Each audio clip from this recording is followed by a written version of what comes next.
No dur el gos lligat o no netejar els excrements al mig del carrer són algunes de les males conductes castigades en sanció econòmica a l'Ordenança d'Animals de Girona.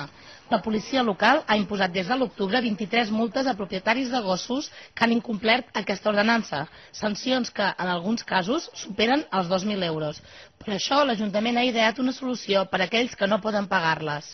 I sobretot per persones que, més en aquests moments de crisi, que pot haver-hi gent sense feina, que tingui dificultats per pagar-la, pugui pagar-la mitjançant una prestació social, que bàsicament consistirà en la neteja d'excrements en els punts on habitualment s'hi porten a passejar els gossos. Els infractors que s'acullin a la mesura hauran d'anar identificats amb una armilla verda i seran supervisats per l'àrea de Medi Ambient. L'Ajuntament hi veu una doble utilitat.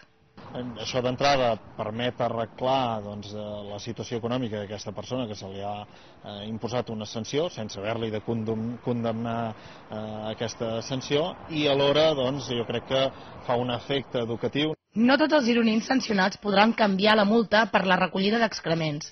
Només ho podran fer els que tinguin l'autorització dels serveis socials que acrediti que passen un mal moment econòmic.